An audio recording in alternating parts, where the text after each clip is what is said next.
Guys जल्दी भागो, नहीं तो आज हमारी फ्लाइट छूट जाएगी।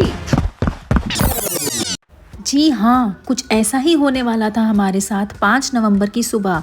अगर हमने टाइम से 5:15 बजे की ये फ्लाइट न्यू दिल्ली एयरपोर्ट से ना पकड़ी होती, जिसने हमें पहुंचाया सीधा अंडमान एंड निकोबार आइलैंड्स। इस सुंदर से आइलैंड पर लैंड करते ही सबसे पहले हमारा स्वागत किया जर्नी एम्पायर्स की टीम ने, और वो हमें सीधा ले गए हमारे hotel Sand Haven Boutique. Hotel airport से सिर्फ 1 किलोमीटर की दूरी पर था एंड हमने चेक इन करने के बाद सबसे पहले जाके होटल के ही रूफटॉप रेस्टोरेंट पर लंच किया और फिर निकल गए हम नेवल मरीन म्यूजियम के लिए।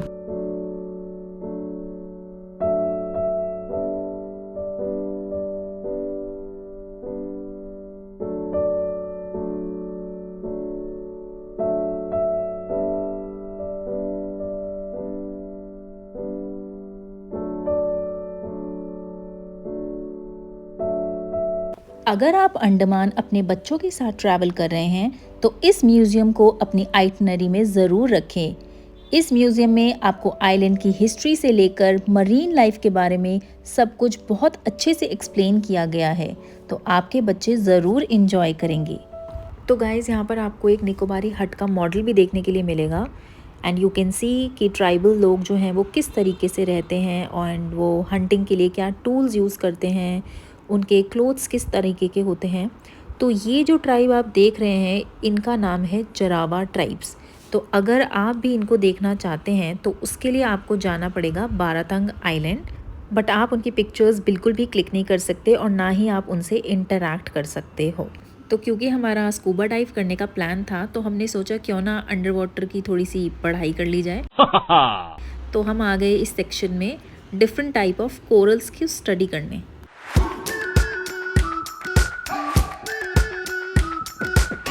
We've been waiting for so long. We've been waiting for this time to begin. We ain't getting any older. I kinda feel a little younger.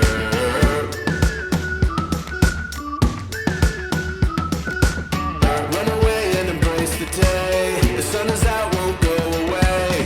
Feel the clouds on your shoulder. Touch the sky, feeling bolder. Going out, going all the way. Going out, yeah, yeah.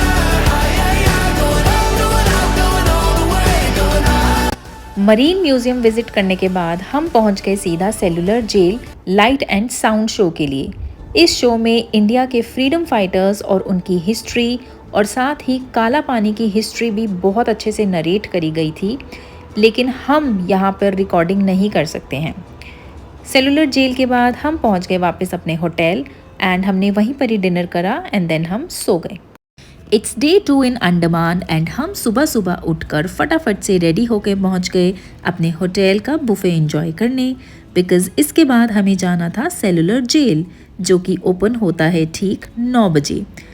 Jail को visit करने के लिए हमने एक guide book कर रखा था जिन्होंने हमें जेल का टूर दिया। और इसी वजह से अंडमान काला पानी के नाम से जाना जाता है। काल पानी हो गया काला पानी, लोग क्या सोचने लगे कि ब्लैक वाटर है, पर इसका ब्लैक से मतलब नहीं था।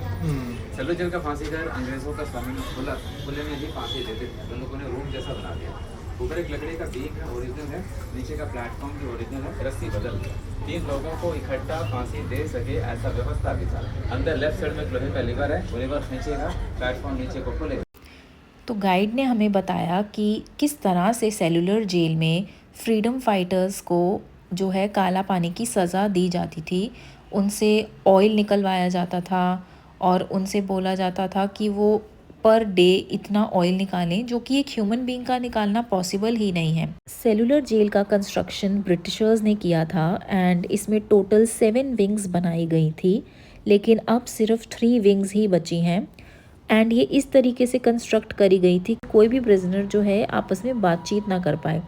जेल के अपर लेवल पर पहुंचने पर हमें एक आइलैंड दिख रहा था, तो हमने गाइड से पूछा कि ये कौन सा आइलैंड है, तो उन्होंने बताया कि ये रॉस आइलैंड है। तो इस पिक्चर में आप सेलुलर जेल का ओरिजिनल मॉडल देख सकते हैं जिसमें 7 विंग्स थी। ब्रिटिशर्स का जो फिक्स समय है उसमें जाना है। इवनिंग 6 से मॉर्निंग से सभी लॉकअप में रहेंगे, अंदर कोई टॉयलेट नहीं, सभी को क्ले का पॉट दिया जाता था। जो करना होगा पॉट में करना होगा, रात भर बदबू में रहो, अगले दिन। अंडमान जितना खूबसूरत है उसकी खूबसूरती के पीछे एक बहुत ही बड़ी हिस्ट्री है एंड आई थिंक जब आप अंडमान विज़िट करें तो इस हिस्ट्री को जानने की ज़रूर कोशिश करें, क्योंकि आज अगर हम फ्रीली घूम पा रहे हैं तो वो सिर्फ़ और सिर्फ इस हिस्ट्री की वजह से ही है, जो है हमारे फ्रीडम फाइटर्स की। जी हाँ, हमारे फ्रीडम फाइटर्स अगर नहीं होते तो शायद हम आज फ्रीली इस जगह पर घूम भी नहीं पाते और इस ब्यूटी को विटनेस भी नहीं कर पाते। सेलुलर जेल की बात हो और वीर सावरकर की बात ना हो, ऐसा तो हो ही नहीं सकता।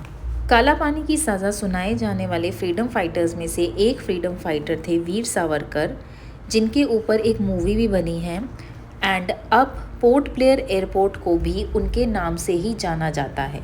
तो आप देख सकते हैं कि हमारे फ्रीडम फाइटर्स किन हालातों में रहते थे और कितनी मुसीबतों का सामना करते थे, लेकिन उन्होंने फिर भी कभी हार नहीं मानी और हमारे देश को आज़ाद कराया। जेल विज़िट करने के बाद हमने होटल से चेकआउट किया और हाडो जेटी से इस फेरी में बैठ गए, क्योंकि अब वक्त हो चुका था हमारे नेक्स्ट डेस्टिनेशन की ओर जाने का। आशा करती हूँ कि आपको ये वीडियो पसंद आई होगी। आगे की वीडियो के लिए कमेंट करें पार्ट 2।